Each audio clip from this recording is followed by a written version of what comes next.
اعوذ باللہ من الشیطان اللعین الرجیم بسم اللہ الرحمن الرحیم الحمد للہ رب العالمین الصلاة والسلام علی اشرف الانبیاء والمرسلین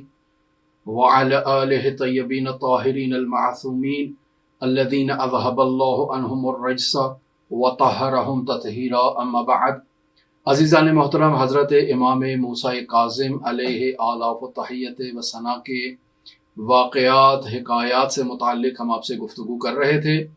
امام موسیٰ کاظم علیہ آلاف و تحیت و ثنا کی شہادت کے ایام قریب ہیں۔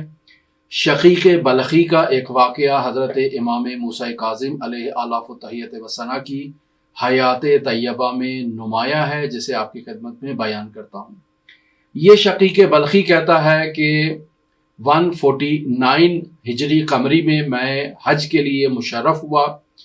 تو قادسیہ نامی مقام پر جب ہمارا پڑاؤ ڈلا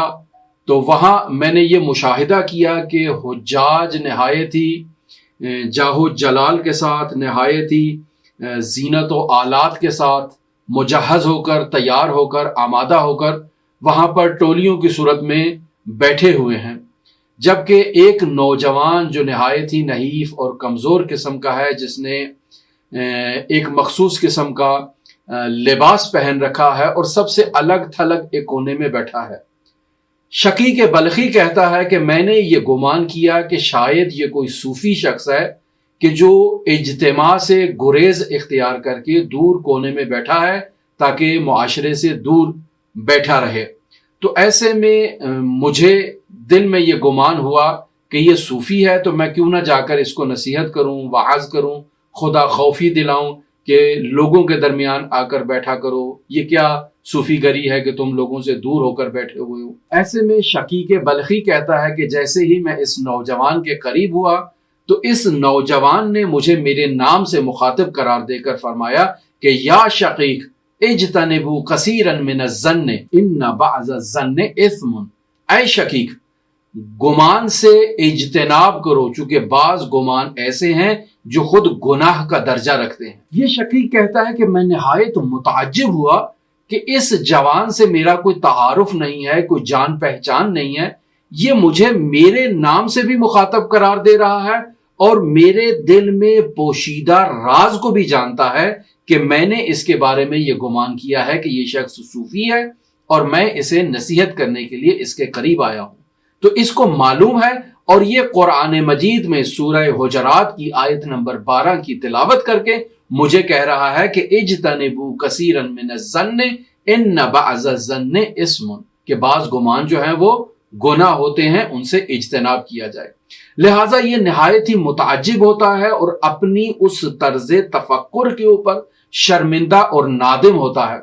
لہٰذا کہتا ہے کہ میں یہ ارادہ کرتا ہوں کہ میں اس نوجوان کے قریب جاؤں دوبارہ اور جا کر اس سے عذرخواہی کروں، اپنے اس طرز تفکر پر جا کر اس سے معذرت کروں کہ میں نے آپ کے بارے میں ایک برا گمان کیا۔ لیکن جیسے ہی میں اس نوجوان کے قریب جاتا ہوں تو دیکھتا ہوں کہ وہ وہاں پر موجود نہیں ہے اور جا چکا ہے۔ لہٰذا ہمارا کاروان دوبارہ حرکت میں آتا ہے، دوبارہ ہم حج کے لیے آگے بڑھتے ہیں اور اسی طرح سے بڑھتے چلے جاتے ہیں، اور جب واقعہ نامی مقام پر ہم توقف کرتے ہیں، ہمارا وہاں پر پڑاؤ ڈلتا ہے، تو میں اس نوجوان کو دیکھتا ہوں کہ یہ وہاں نماز کی حالت میں مصروف ہے اور ایسے ہی خضوع و خشوع کے ساتھ نماز پڑھ رہا ہے، اس کی آنکھوں سے آنسو جاری ہیں۔ تو میں یہ تہیہ کرتا ہوں کہ جیسے ہی یہ نوجوان نماز سے فارغ ہو تو میں آگے بڑھوں اور جا کر ان سے اپنے اس برے گمان کے بارے میں عفو و درگزر کا مطالبہ کروں۔ تو جیسے ہی امام موسیٰ کاظم علیہ آلاف و تحیت و ثنا نماز مکمل کرتے ہیں تو اس شقیق کو مخاطب کر کے کہتے ہیں یا شقیق وَإِنِّي لَغَفَّارٌ لِمَنْ تَابَ وَآمَنَ وَعَمِلَ صَالِحًا ثُمَّ اهْتَدَىٰ، سورہ طٰہٰ کی آیت نمبر 82 کی تلاوت کرتے ہیں اور اس شقیق سے کہتے ہیں کہ وَإِنِّي لَغَفَّارٌ، اے شقیق میں معاف کرنے والا ہوں، غفار ہوں، کس کے لیے؟ لمن تاب، جو توبہ اختیار کرتا ہے، وہ آمن اور ایمان لے کر آتا ہے، وہ عمل صالحا اور نیک عمل انجام دیتا ہے، ثم اہتدی اور اس کے بعد وہ ہدایت یافتہ ہو جاتا ہے۔